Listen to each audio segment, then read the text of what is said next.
Hello, everyone, and welcome to the podcast for Closer to Free Part 1. Jenna kicked off the episode, along with Becky, with one of the most awkward, possibly cringeworthy things I've ever seen on Degrassi. The singing, I don't know if I really liked it or I really hated it. It was sort of funny. It was cool to see, though, that they are working on the garden type thing, and Jake was in there in the background doing all that. So I do like that they are moving along with the garden. I really enjoyed Becky in small doses, week 1 and week 2. I liked it a lot. And now tonight, her first chance to shine. And now I'm not so sure how I feel about her anymore. She's kind of annoying, and Becky still has the potential to be interesting and exciting.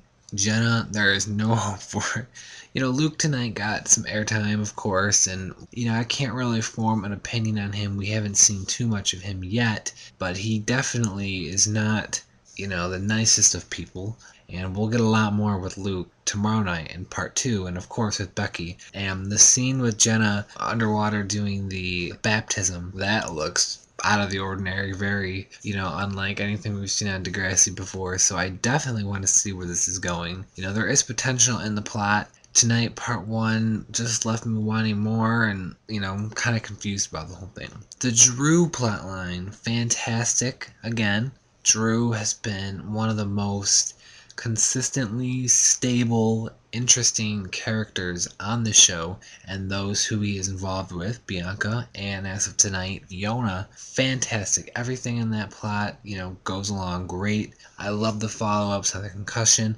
I love about him trying to get a job and then bringing back the guy from the mall. The stuff with Fiona, their scene together in the gym was funny. It was a little dirty. It was just, great. Fiona, fantastic. Bianca and him had great lines and great moments as well. I am very excited to see where this is going to keep going.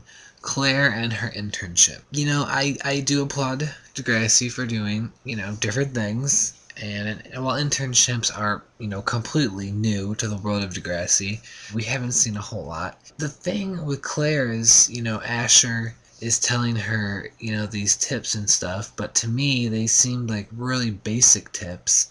And Claire was frantically, jotting down her notes and everything that he was telling her. But to me, it seemed like these are all things that Claire would already know and not need. But I guess they needed a way to, do the whole storyline.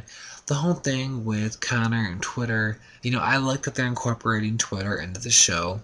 And I like that they're incorporating Connor into the show as well, and it was nice to see him. Him tweeting that and the hashtags and all that stuff just, seemed kind of, like whatever, I don't really care. I don't know what am I supposed to feel when I'm watching that. I did like the Adam, Connor, and Claire dynamic, the three of them together. It's, also back to the point of switching things up on Degrassi.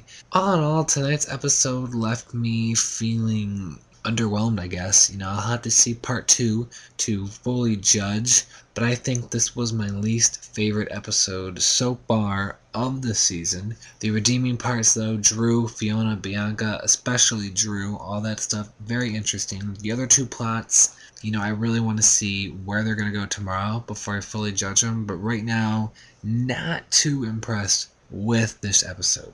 Thanks so much for listening. I hope you all enjoyed it, and I will talk to you all tomorrow.